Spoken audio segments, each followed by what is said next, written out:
Dear students, welcome to you all in my today's lecture.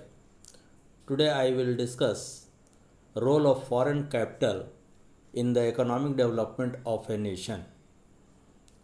आज हम लोग इस बात का अध्ययन करेंगे कि किसी देश के आर्थिक विकास में विदेशी पूंजी की क्या भूमिका होती है। विश्व के लगभग प्रत्येक देशों में आर्थिक विकास की गति को तीव्र करने के लिए विदेशी पूंजी अथवा विदेशी सहायता का सहारा लेना पड़ा है। इस आधुनिक युग में विकसित कहलाने वाले देशों जैसे इंग्लैंड, अमेरिका, जापान, जर्मनी आदि को भी अपने आर्थिक विकास के प्रारंभिक चरणों में विदेशी पूंजी का बड़े पैमाने पर सहारा लेना पड़ा था। इस संबंध में प्रसिद्ध अर्थशास्त्री W.A. लुईस का कहना है कि लगभग सभी विकसित देशों को अपने विकास के आरंभिक सोपानों के दौरान अपनी कम बचतों की सहायता के लिए विदेशी वित्त की सहायता लेनी पड़ी थी। इंग्लैंड ने 17वीं और 18वीं शताब्दी में हॉलैंड से ऋण लिया और 19वीं एवं 20वीं शताब्दियों में अन्य देशों को ऋण दिया। संयुक्त राज्य अमेरिका, जो आज विश्व का सबसे समृद्ध देश है, ने भी 19वीं शताब्दी में भारी मात्रा में ऋण लिया और बदले में 20वीं शताब्दी का सबसे बड़ा ऋणदाता देश माना जाने लगा। वर्तमान आधुनिक समय में देखा जाए तो अविकसित और अर्धविकसित देशों में भी आर्थिक विकास के लिए वित्तीय आवश्यकताओं को पूरा करने हेतु घरेलू संसाधन, जिसमें पूंजी भी शामिल है, प्रायः अपर्याप्त मात्रा में उपलब्ध है, जिसके कारण ये देश आर्थिक विकास को इच्छित गति प्रदान करने में असमर्थ हैं। ऐसी स्थिति में इन देशों को भी अपने आर्थिक विकास के लिए विदेशी पूंजी का सहारा लेना आवश्यक हो जाता है। इन देशों के आर्थिक विकास में विदेशी पूंजी के महत्व अथवा उसकी भूमिका को इस प्रकार समझा जा सकता है। पहला, पूंजी की कमी को दूर करने में सहायक। पिछड़े अथवा अर्धविकसित देश प्रायः पूंजी दरिद्र या कम बचत एवं कम निवेश वाले देश होते हैं। इन देशों में न केवल पूंजी स्टॉक की कमी होती है, बल्कि पूंजी निर्माण की दर भी काफ़ी नीची होती है। ये देश अपने सकल राष्ट्रीय आय का मात्र 5 से 7% भाग ही विकासात्मक योजनाओं में निवेश कर पाते हैं, जबकि विकसित देशों में यह प्रतिशत 15 से 25% के बीच होता है। इसके अतिरिक्त इन देशों में बचत की दर इतनी कम होती है कि तीव्र दर से बढ़ती जनसंख्या के भरण पोषण हेतु भी यह अपर्याप्त साबित होता है। अतएव घरेलू बचतें जब निवेश के माध्यम से पूंजी निर्माण की दर को बढ़ाने में असमर्थ होती है, तब ऐसी परिस्थिति में विदेशी पूंजी का सहारा महत्वपूर्ण हो जाता है, या यह कह सकते हैं कि उसकी भूमिका काफ़ी महत्वपूर्ण हो जाती है। दूसरा, अधसंरचना के निर्माण में सहायक।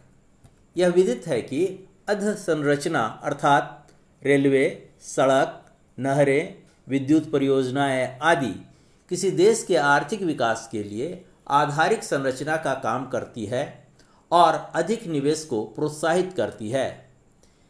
पिछड़े और अर्धविकसित देशों में एक ओर जहां आर्थिक ऊपरी पूंजी का अभाव होता है, वहीं दूसरी ओर इन परियोजनाओं के लिए भारी निवेश की आवश्यकता भी होती है। साथ ही इनकी गर्भावधि भी लंबी होती है। इसलिए आर्थिक विकास हेतु आधारिक संरचनाओं से संबंधित परियोजनाओं को प्रारंभ करने के लिए आवश्यक पूंजी जुटाने की दृष्टि से विदेशी पूंजी की भूमिका काफ़ी महत्वपूर्ण हो जाती है और उसका महत्व अत्यधिक होता है। तीसरा, आधारभूत उद्योगों की स्थापना में सहायक। आर्थिक विकास के लिए तीव्र औद्योगिकरण आवश्यक है, जिसके लिए उद्योगों का बड़े पैमाने पर स्थापना करने की जरूरत होती है। लेकिन अर्धविकसित देशों में या पिछड़े देशों में पूंजी की कमी के कारण औद्योगिक क्षेत्र में गहन निवेश करने की क्षमता नहीं होती है, अतएव उन्हें विदेशी पूंजी पर निर्भर होना पड़ता है। विदेशी पूंजी से न केवल उद्योगों की स्थापना में सहायता मिलती है, बल्कि अर्थव्यवस्था में विविध प्रकार के उद्योगों की स्थापना भी संभव हो जाती है, जिससे आर्थिक विकास प्रोत्साहित होती है। यही कारण है कि इन देशों में विदेशी पूंजी का विशेष महत्व है और उसकी भूमिका अत्यंत महत्वपूर्ण होती है। चौथा, नए क्षेत्रों का विदोहन करने में सहायक।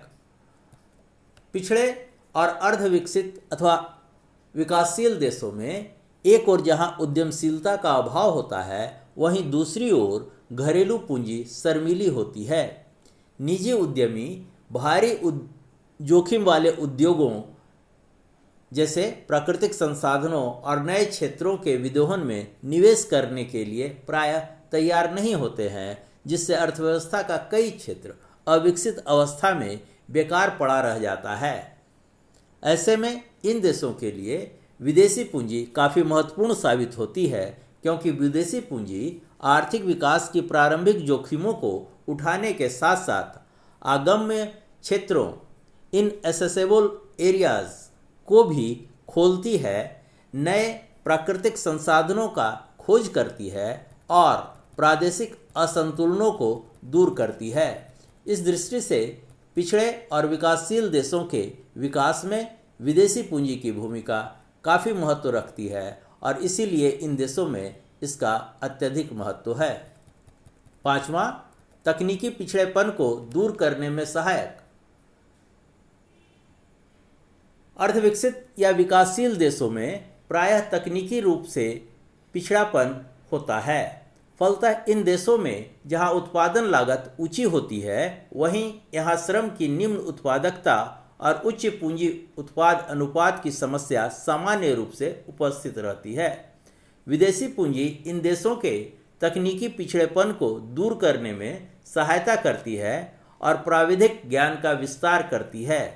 विदेशी पूंजी अपने भौतिक एवं वित्तीय पूंजी के साथ साथ तकनीकी ज्ञान, आधुनिक यंत्र एवं उपकरण और संगठनात्मक अनुभव को भी लाती है, जो इन देशों में घरेलू श्रम के लिए नई कुशलताओं का सृजन करती है और उत्पादकता के स्तर को ऊंचा उठाती है, जिससे आर्थिक विकास को प्रोत्साहन मिलता है।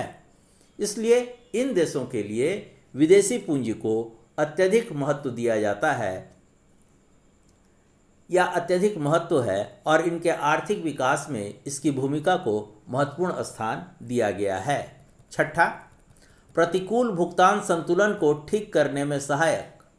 अधिकांश पिछड़े और अर्धविकसित अथवा विकासशील देश प्रतिकूल भुगतान संतुलन की समस्या से प्रायः ग्रसित होते हैं।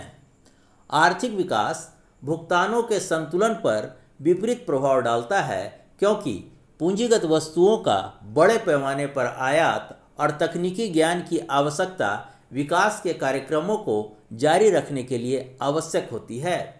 दूसरी ओर पिछड़े और विकासशील देशों में उत्पादन लागत उच्च होने और घरेलू उपभोग में वृद्धि होने के कारण इन देशों के द्वारा बहुत कम मात्रा में निर्यात किया जाता है। परिणामतः इन देशों के भुगतानों के संतुलन पर निरंतर दबाव बना रहता है, जिसे संतुलित करने के लिए ये देश विदेशी पूंजी का सहारा लेते हैं। यही कारण है कि इन देशों की अर्थव्यवस्था में विदेशी पूंजी का महत्व अत्यधिक है और इनके आर्थिक विकास में इसकी भूमिका काफ़ी महत्वपूर्ण हो जाती है। सातवां, उत्पादकता, आय और रोजगार को बढ़ाने में सहायक। अर्धविकसित या विकासशील देशों में विदेशी पूंजी अपने साथ उत्पादन के आधुनिक यंत्रों एवं तकनीकों को भी लाता है, जिससे घरेलू श्रमिकों की उत्पादकता में वृद्धि होती है। उत्पादकता में वृद्धि होने से एक ओर जहां श्रमिकों की वास्तविक मजदूरी में बढ़ोतरी होती है, वहीं दूसरी ओर उपभोक्ताओं को कम कीमत पर वस्तुएं उपलब्ध होने लगती हैं। इसके अतिरिक्त विदेशी पूंजी इन देशों में नए उद्योगों की स्थापना को सुगम बनाती है, जिससे लोगों को अधिक रोजगार मिलता है और उनकी आय के स्तर में वृद्धि होती है। इस प्रकार विदेशी पूंजी उत्पादकता, आय और रोजगार के स्तरों में वृद्धि करके लोगों के जीवन स्तर को ऊंचा उठाने में सहायक सिद्ध होती है। इसीलिए इन देशों के आर्थिक विकास में विदेशी पूंजी की भूमिका को महत्वपूर्ण स्थान प्राप्त है और इसका काफ़ी महत्व है। 8वां, निर्धनता के दुष्चक्र को तोड़ने में सहायक। पिछड़े और अर्धविकसित अथवा विकासशील देशों में प्रायः निर्धनता का ऐसा दुष्चक्र विद्यमान रहता है जो उनके विकासात्मक योजनाओं की गति को बाधित किए रहती है या फिर आर्थिक विकास की गति को धीमा बनाए रखती है। निर्धनता के इस दुष्चक्र को तोड़ने में विदेशी पूंजी की भूमिका काफ़ी महत्वपूर्ण और लाभप्रद होती है। प्रोफेसर नर्क्से का इस संबंध में कहना है कि विदेशी साधनों का प्रयोग निर्धनता के कुचक्र और निम्न पूंजी निर्माण के अंत करने का एक मार्ग है। विदेशी पूंजी और अन्य साधनों का आगमन उत्पादन में तीव्र वृद्धि करेगा, जिससे बढ़ती हुई जनसंख्या का निर्वाह संभव हो सकेगा। अतः संचयी विस्तार की प्रक्रिया आरंभ हो सकेगी और विदेशी विनिमय में इस पूंजी का पर्याप्त भाग होगा, जिससे कि आवश्यक खाद्य पदार्थों के अतिरिक्त विकास के लिए आवश्यक कच्चे माल और अन्य साजो सामान का आयात किया जा सके। इन विभिन्न तथ्यों के अवलोकन से यह स्पष्ट होता है कि किसी देश के आर्थिक विकास में विदेशी पूंजी का अत्यधिक महत्व है। पिछड़े और अर्धविकसित या विकासशील देशों के आर्थिक विकास के संदर्भ में विदेशी पूंजी की भूमिका काफ़ी महत्वपूर्ण होती है। धन्यवाद।